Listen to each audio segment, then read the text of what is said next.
Atenção! Começa agora uma teleaula de Biologia do Ensino Médio. Você vai assistir a teleaula de número 12. Bons estudos!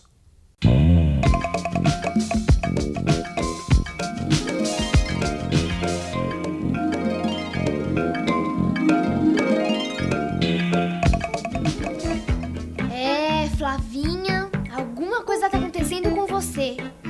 Não há a menor dúvida, você tá mudando.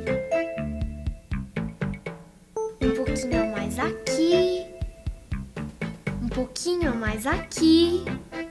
É, minha cara, transformações à vista.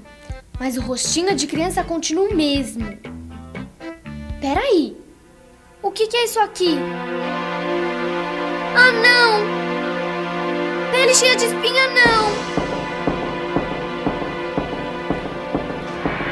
Mãe!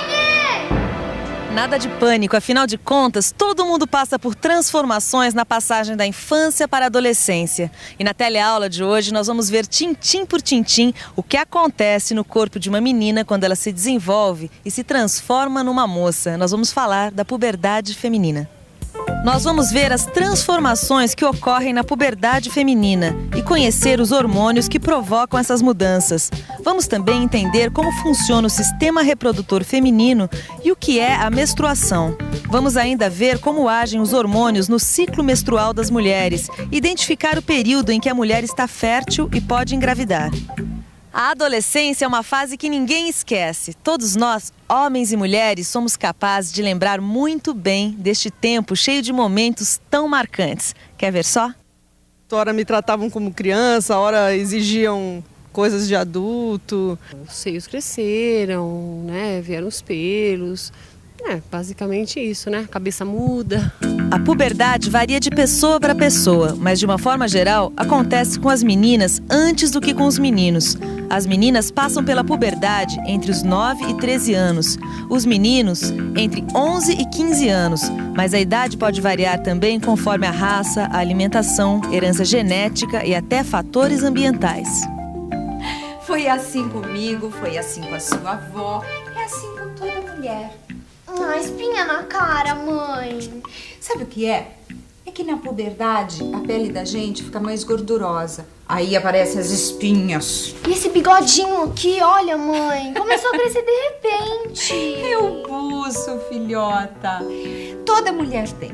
Umas mais claro, outras mais escuro. Vai depender da cor dos pelos. Mãe, e olha aqui, por falar nisso, olha os meus pelos debaixo do braço. Cresceram e engrossaram, na perna também. Oh, filhinha, todas essas coisas que estão acontecendo com você, isso tudo assim meio de repente, querida, é super normal.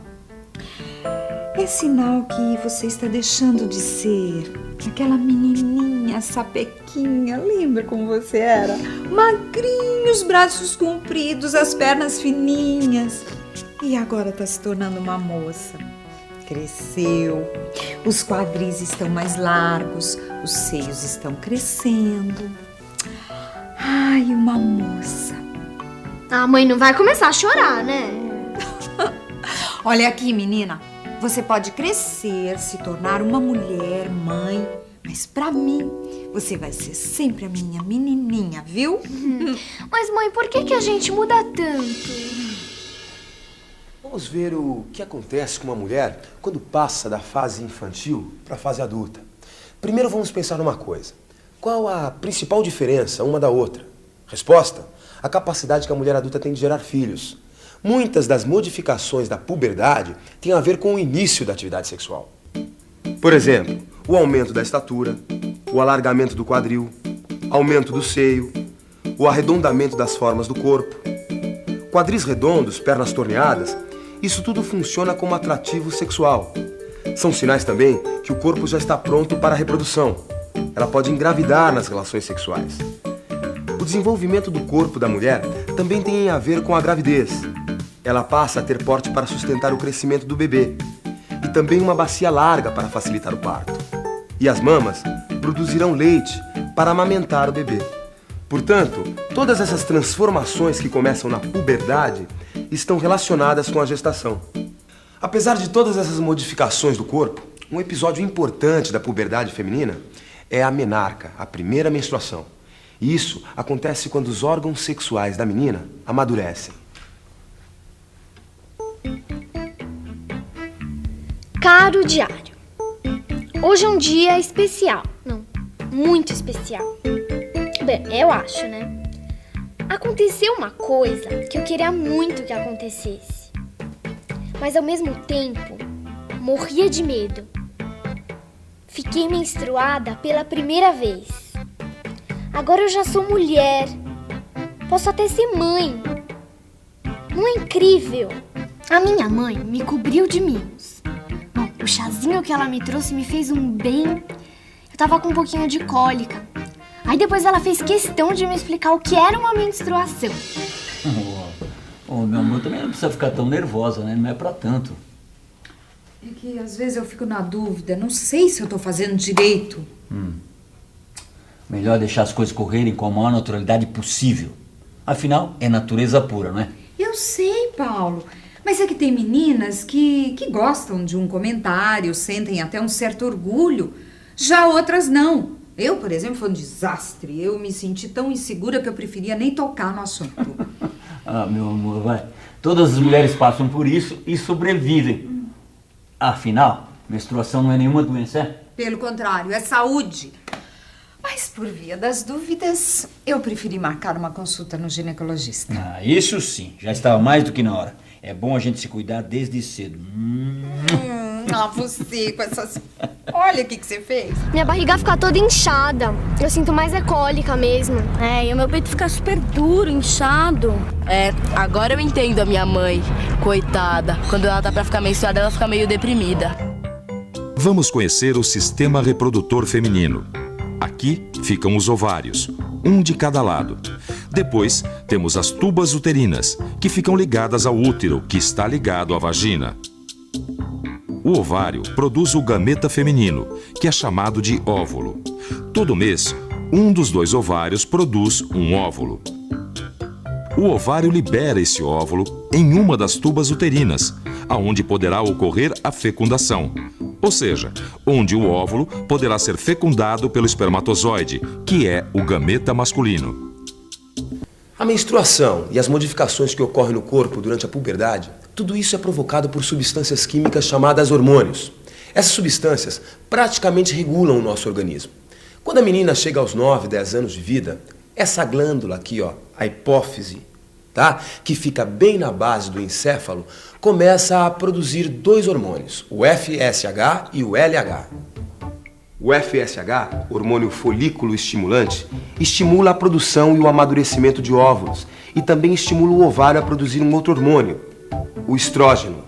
O estrógeno é o hormônio responsável pelas transformações que acontecem na puberdade feminina. Outro hormônio produzido pela hipófise é o LH, hormônio luteinizante. Esse hormônio estimula a liberação do óvulo pelo ovário. O LH estimula também a produção da progesterona, que é um hormônio que age sobre o útero, faz a parede do útero ficar mais espessa e mais irrigada de sangue. A hipófise também produz hormônio de crescimento, que estimulam o alongamento dos ossos da menina na puberdade. Vamos ver, Flávia, 12 anos... Vamos ver o que está acontecendo com a dona Flávia, que pelo que eu sei já é uma mocinha. Vamos lá, primeiro as dúvidas. Sabe o que é, doutor? Eu queria entender melhor essas histórias de ciclo menstrual, né? Que às vezes demora pra vir, às vezes vem só um pouquinho de sangue. Bem, o que você precisa entender é que todo esse conjunto apenas começou a funcionar e ele leva um tempo para funcionar plenamente. Só então você vai ter uma menstruação mais regular. Algumas coisas eu já sei, né? Todo mês o ovário libera um óvulo, que se não for fecundado vai ser eliminado na menstruação. Exatamente. Na verdade, o corpo da mulher se prepara todos os meses para a fecundação. A parede que reveste a cavidade do útero, que a gente chama de endométrio, fica mais espessa e mais irrigada. Para quê? Tudo para fixar melhor e alimentar o embrião que vai crescer no útero. Quando não ocorre a fecundação, o óvulo e esse endométrio são eliminados na menstruação. Então aquele sangue todo que sai é a parede do útero e o óvulo que não foi fecundado que estão sendo eliminados. Exatamente. E o período de tempo entre uma menstruação e outra a gente chama de ciclo menstrual. E esse ciclo, afinal de quanto tempo que ele realmente é? Tem amiga minha que demora 1 mês pra vir, tem outras que vêm de 20 em 20 dias. O ciclo menstrual pode variar muito. A média são 28 dias, mas ele pode variar entre 20 e 40 dias. E tem mulheres que nunca chegam a ter um ciclo menstrual regular, variando muito. Muitos desses fenômenos que acontecem no ciclo menstrual estão relacionados com a produção dos hormônios que a gente já viu. Vamos ver como tudo isso acontece, acompanhando esse gráfico aqui. O primeiro fenômeno que acontece é a produção do hormônio FSH, pela hipófise. Aqui está o FSH, tá? O FSH começa a ser produzido no começo do ciclo e vai aumentando até o pico, mais ou menos aqui, no meio do ciclo. O FSH estimula o amadurecimento do óvulo dentro do ovário. Portanto, a partir de que dia o óvulo deve estar maduro? No pico de liberação do hormônio, que é mais ou menos nessa fase aqui, ó, do ciclo menstrual. Nesses dias, o óvulo está maduro, pronto para ir para as trompas, onde poderá ser fecundado. Qual é o hormônio que estimula a liberação do óvulo maduro? É o LH. Portanto, é também nesse momento que deve ter a maior quantidade de LH, certo? Ou seja, a partir desta fase do ciclo, o óvulo deve ser liberado pelo ovário. Neste outro gráfico aqui, você vê a liberação dos estrógenos e progesteronas, hormônios que são produzidos pelo ovário. Veja bem que o momento da liberação do óvulo, mais ou menos no meio do ciclo, coincide com um período de maior quantidade de estrógeno. O estrógeno aumenta a sensibilidade e a lubrificação vaginal. Isso vai aumentar as chances do espermatozoide sobreviver, chegar até a trompa e fecundar o óvulo. Nesse momento, acontece a liberação de grande quantidade de progesterona, o hormônio que torna a parede do útero mais espessa e irrigada. Portanto, se o óvulo tiver sido fecundado, o embrião vai se fixar na parede do útero com mais facilidade e receber bastante alimento através dos vasos sanguíneos. Agora, se o óvulo não for fecundado, cessa a produção de progesterona. Sem progesterona, termina o estímulo que mantém a parede do útero espessa e irrigada. Daí, ocorre a menstruação, ou seja, sai toda a parede do útero, junto com o óvulo. Mas peraí, por que a mulher, quando toma pílula anticoncepcional, não engravida? O médico me explicou. Se a mulher quiser tomar pílula para evitar filhos, ela deve tomar sempre, todos os meses, durante 21 dias seguidos. Daí para por 7 dias, que é quando vem a menstruação. As pílulas contêm estrógeno e progesterona na sua composição. E esses hormônios, eles inibem o FSH e o LH. Portanto, não ocorrerá nem ovulação e nem a liberação deste óvulo. Puxa, que responsabilidade, hein? É bom ficar moça, mas ao mesmo tempo assusta. Ah, eu não vi a hora. Tanta coisa nova acontecendo que é melhor a gente fazer uma bela revisão de tudo. E atenção, se liga aí que é hora da revisão. Na teleaula de hoje, você viu que a menina, quando passa para a adolescência, passa por diversas transformações. Vimos também que essas transformações são provocadas por hormônios fabricados na hipófise e nos ovários. Entendemos ainda como acontece o ciclo menstrual da mulher e vimos como esses hormônios agem nesse ciclo e na reprodução. Parece que começo a compreender melhor a vida. Será que é isso a puberdade? Será que é assim que a gente vai ficando adulta? Flávia, vem dormir, filha. Já vou, mãe. Minha mãe tá me chamando. Tchau, até a nossa próxima teleaula.